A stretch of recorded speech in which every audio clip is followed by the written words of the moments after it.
Comment gérer efficacement son argent pour atteindre l'indépendance financière? Pour contrôler l'argent, vous devez le contrôler. Ce n'est pas le montant que vous gagnez à la fin du mois qui compte, mais plutôt ce que vous en faites. Connaissez-vous le syndrome du nouveau riche? C'est la tendance que les gens ont à élever leur niveau de vie quand ils ont une augmentation de revenus.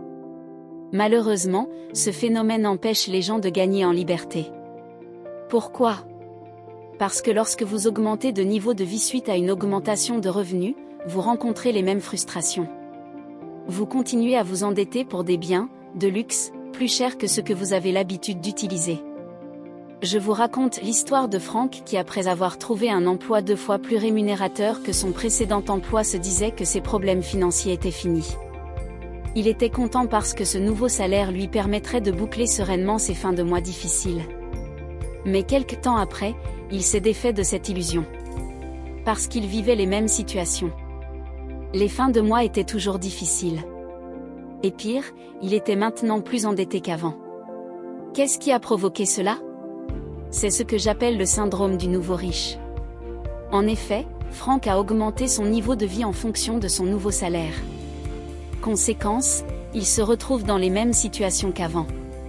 Peut-être que vous connaissez cette situation, et même si ce n'est pas le cas, vous avez besoin de bien gérer votre argent. Parce que seule la façon dont vous gérez votre argent va déterminer le niveau de votre succès financier. Voici quelques conseils efficaces pour apprendre à bien gérer vos finances personnelles. 1. Optimisez vos dépenses. Optimiser vos dépenses, c'est réduire vos dépenses de sorte que vos revenus actuels puissent supporter votre train de vie, et vous permettre d'épargner ou investir en même temps. Si vos dépenses ne sont pas optimisées, il y a de fortes chances que vous dépensiez plus que ce que vous gagnez. Et si c'est le cas, il vous sera impossible d'épargner ou d'investir. Voici quelques astuces qui peuvent vous aider. Achetez malin et usagé. Apprenez à dominer vos pulsions, et achetez uniquement ce dont vous avez vraiment besoin. Et chaque fois que vous achetez quelque chose, demandez-vous si une occasion peut faire l'affaire. Si oui, alors optez pour cette option. Cela vous sera bénéfique. Par exemple, si vous voulez acheter une voiture, préférez une d'occasion. Achetez en gros.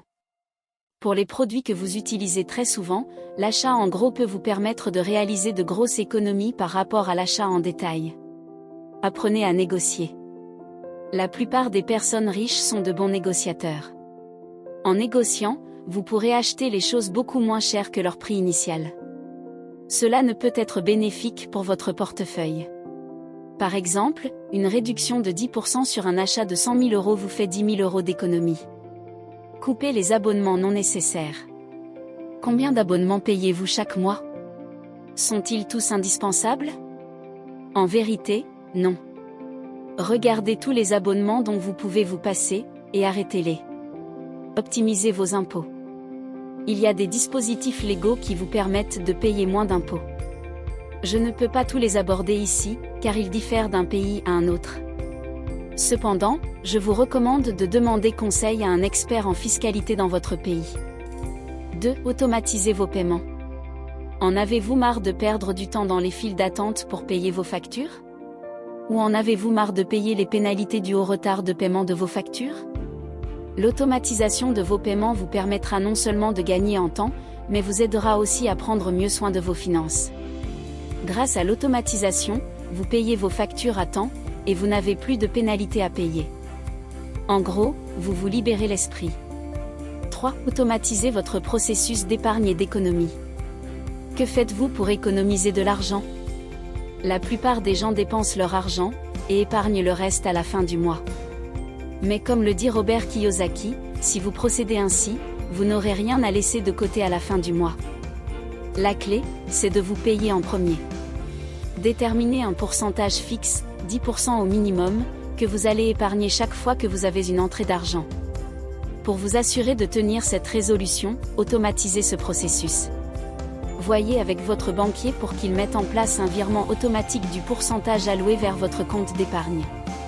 Ainsi, chaque fois que vous aurez des entrées d'argent, vous êtes sûr d'économiser une partie.